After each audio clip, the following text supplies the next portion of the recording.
lane very early on in the game if they want to, and they can send Faker to a side lane earlier on. Not to mention they have a lot of global presence to make up for this thing, because he hasn't actually run as much teleport as others have. They have a lot of global presence within their team because of the Shen and the Rek'Sai. Yeah, I absolutely agree right there, because SKT, now they have to worry about who gets dove first. Big team fight at the top lane. Gorilla hitting up both Wolf and Bengi. The teleports are going to come in. That's Kuro. Smeb's already there to fight. Eyes on Bengi. They turn to Wolf now. He's safer in the jungle for them to go after, and it may be him going down. They try to get the cripple towards him. That's going to be Wolf going down.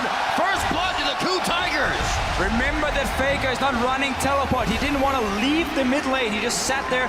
Enemy jungler goes for a gank. Where will the enemy team set up a play?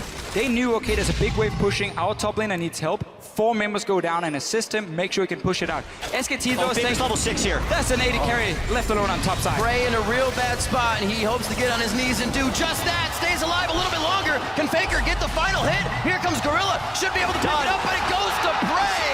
2-1 now in favor of the Coup Tigers. Wolf started off taking that one very nicely as a level 2 Shen was able to clear aggro, but things work, and Hojin, as he is usually reactive, sits in the back, a little more proactive this game. You see him towards the top lane, hasn't had vision of Bengi, so he's sitting behind Smeb.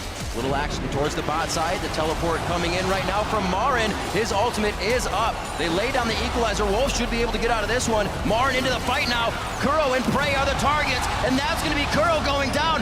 SKT seemingly pulling this one back in their favor with just a few kills to the bot lane, and that's a double kill for Marin. Massive play for SK Telecom here. Marin, he TP'd down, he walked behind the Coup Tigers. You can see they placed a pink ward in the end. SK Telecom sends down every single member. 3 kills for them. So much for that gold lead, and also a complete lapse of pressure from the Coup Tigers. Fake fight, but even then they ended up losing it pretty substantially. Maybe he just saved his life there by not coming in. And just also good understanding of cooldowns here for SK Telecom. Faker is going to trade Kuro. He's going to keep doing this, by the way, over and over and over. There's really no damage. Kuro can return, and Gorilla gets taunted.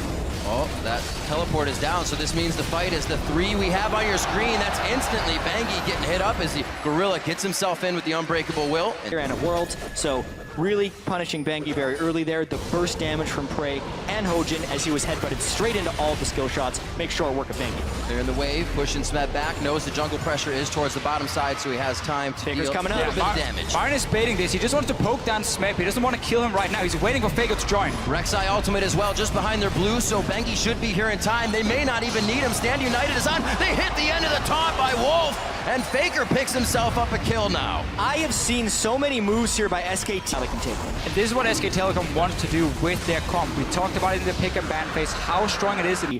But it's the item differentials right now. The Rumble and the Kassadin are huge. Equalizer missed, but Smeb is all alone. See what happens. Faker not going to be able to chase down. Ku can start Dragon now. Ku can go Dragon. Ku can go straight to Dragon. Side of the map. Smeb playing super aggressive, trying to force someone to move over and stop him. Has the mobility on this Riven. That's a free Dragon for Coup Tigers. Should be at least. Inside the pit. Chompers are down to stop up Marin. Looks like he could not throw that ult down as he just used it. Still, Hojin on the backside.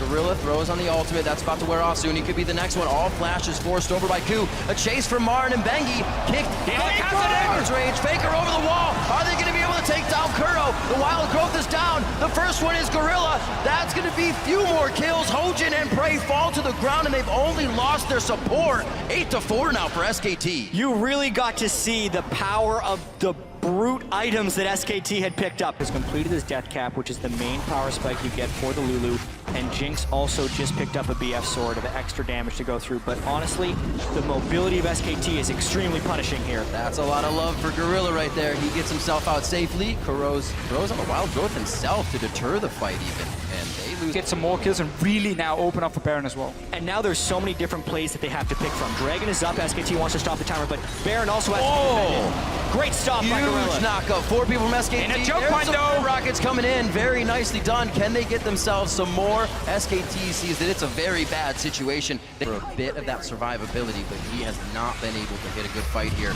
The team is looking for it. Looks like Rek'Sai coming in. We just saw Bengi use his ultimate just below the team. They're all going to be there. Bengi Bengi gets hit back. He's going to be able to turn around now. They have Prey in the perfect spot, and they take down Prey. They take down Gorilla, and it's just chaos for Ku. They cannot find the right positioning. A double kill as well for Bang. Prey was caught out of position. He didn't know if he should flash over the wall or flash into his own team, but the fact he was caught out there meant he had to run and not deal damage. Suddenly, SK Telecom can just chase, get the kills. And people keep getting funneled into either a Marin Flamespitter or a Faker flank. It's making it pretty safe on Faker, and now they're baiting the Baron. Smeb about to get smushed. The Harpoon does not hit, but they get the smite down, and the Flamespitter will cook him just right. Well done on Smeb. He goes down. 45 seconds on these timers. In this case, the only person he really has to worry about is Smeb getting a flank. But if SKT's the one starting the fights, they don't have to worry about those things. And Prey instead had to run from Equalizer, Kassadin, and everything else. Home guard stand united onto Smeb. He may be able to fight back here. Kuro gives him a very early wild growth that doesn't pop anybody up. Still is using it to get out of the fight instead of in. SKT is running down the lane. Hojin can't even help on the outside right now. Somehow, Ku gets out, only losing Prey. No, there goes Hojin. Now goes down Gorilla. SKT was just looking to light the fuse, and from a double kill to a triple kill, Bang is also getting huge. Coming into the playoff in the LCK was stop picking hyper carries for Prey. It's completed onto Marin. Oh dear. After that Rylai's, the distortion boots, as we said before, so he's getting his summoners back nice and fast, and it's got to be very difficult for Smeb to make any moves against the team with on the hunt, against the team that can rift walk. A very nice Zanya's through the wind slash. Smeb's gonna go down in this one. He tries to put the nail in the coffin, but ends up in it himself. That's gonna be another turret. We said it would be Baron in the base, and SKT have their eyes on it. Faker, you could tell, was kind of waiting for it. So well. Have to remember that that ribbon was picked at the end. Oh, no. Picking. Oh, Hojin gets critted down immediately. A bit of Luden's echo on the end there. Wild growth goes onto him. Everything's been used in defense. They can't get the engages they want. It's the Ku Tigers. They love to engage, but are consistently engaged on this game by SKT, and they're confident room prison out of him. But other than that, we really haven't seen them make too many mistakes here. They got a victory. This was a pretty tricky play because Hojin was trying to kick them back while SKT would be trying to finish this turret, and they get them low enough that they kind of commit over the wall. But now their focus is split between the fight and the turret. You could see Bang was finishing off the turret because they could fight for SKT. So you put in this impossible situation as an AD carry, where you have to deal the maximum amount of damage, but there's also so many ways you can die at the same time. Here's one of them. Marin throws the equalizer down. They're able to split from the red carpet, trying to get back into their own base. The Zanya's on Faker, makes Prey take one step too close, but he is able to get out with the wild growth.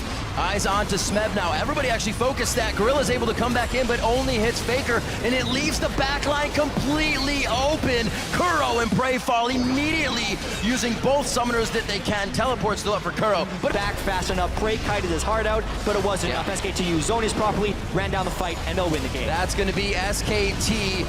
Earlier than what their longest game would be. That was 43-30. They put a stop to that. It's a 42-minute game one. SKT is 2 wins away from the Summoners Cup.